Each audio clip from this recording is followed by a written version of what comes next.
কিন্তু শয়তান ওমরকে কুমন্ত্রণা দিচ্ছে, ওমর মক্কার মধ্যে ঘোষণা দেওয়া হয়েছে যে মুহাম্মাদের মাথা কেটে এনে দিতে পারবে তাকে এত এত অনেক স্বর্ণ মুদ্রা দেওয়া হবে। ওমর ফারুক আর দেরি করো না, নাঙ্গাটা বাড়িয়ে কই বেরিয়ে পড়ো, মুহাম্মাদের গর্দান কেটে নিয়ে আসো। ওমর ফারুক শয়তানের কুমন্ত্রণায় পড়েন, আবার ভুল পথে হাঁটতে শুরু করে দিলেন সাইয়েদনা উমর। ওমর ফারুক নাঙ্গাটা বাড়িয়ে নিয়ে যখন বের হলেন, কোঠার মধ্যে কোনো জাহারা গুপ্তা একজন লোকের সঙ্গে দেখা হয়ে গেল। ওই ব্যক্তি বলতে লাগলো, ওমর তুমি কই যাও? ওমর বলতে লাগলো, মুহাম্মাদের মাথা কাটার জন্য যাই।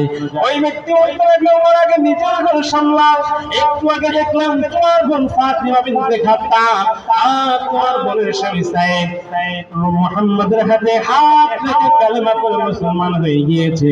ওমর ফারুক, মুহাম্মদকে ছাড়ো, আগে নিজের ঘর সামলাও।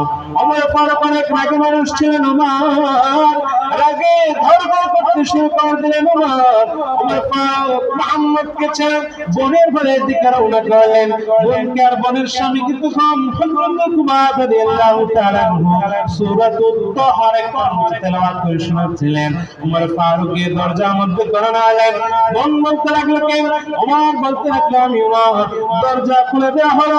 ওমর ফারুকের কোনো কথা নাই, বার্তা নাই। বোনকে পিটাতে শুরু করলেন, বোনের স্বামী সাইদকে পিটাতে শুরু করলেন।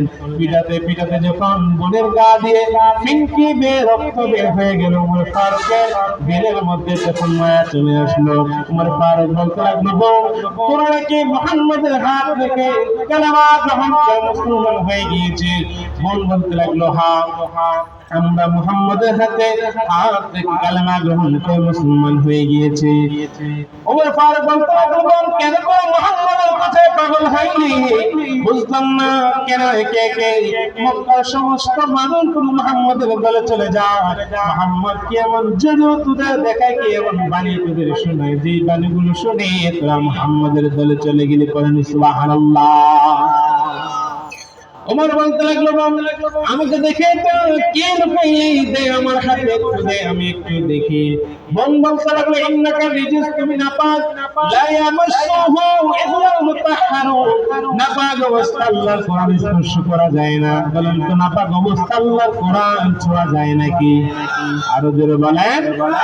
বোন বলতে লাগলো, ভাই তুমি যদি দেখতে চাও, তুমি যদি বুঝতে চাও এই কোরআনের মধ্যে কি রয়েছে, তাহলে গোসল করে ওযু বানিয়ে আসো। ওমর ফারুকের দিলটা তখন নরম, বোনের কথা মতো গোসল করে ওযু বানিয়ে আসলেন। বোন তখন হযরত কুমার রাদিয়াল্লাহু তাআলা আনহুর হাত থেকে সূরাতুত তাহার অংশের ওমর ফারুকের হাতের মধ্যে দিলেন। ওমর ফারুক অনেক জ্ঞানী মানুষ ছিলেন, ভালো আরবি বুঝতেন সাইয়েদনা ওমর।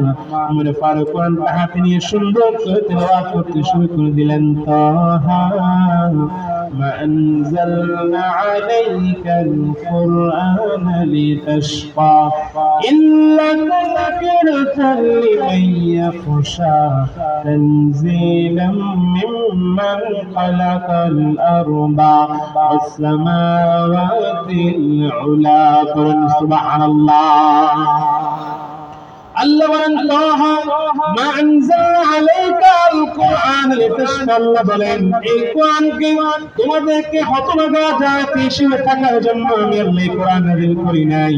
তানজিলাম মিম্মান খালাকাল আরদা ওয়াস সামাওয়াতিল উলা, এই কোরআন ওই রবের পক্ষ থেকে, ওই সত্তার পক্ষ থেকে নাযিল হয়েছে যে রব জমিন তৈরি করেছেন, যে রব বিশাল সুবিশাল আকাশ তৈরি করেছেন। পড়েন সুবহানাল্লাহ। কে গড়েছেন আকাশ মাটি অবাক প্রকৃতি, কে দিয়েছেন ঘুমন্তরাত মিষ্টি প্রভাতে। কে গড়েছেন আকাশ মাটি অবাক প্রকৃতি, কে দিয়েছেন ঘুমন্তরাত মিষ্টি প্রভাতে।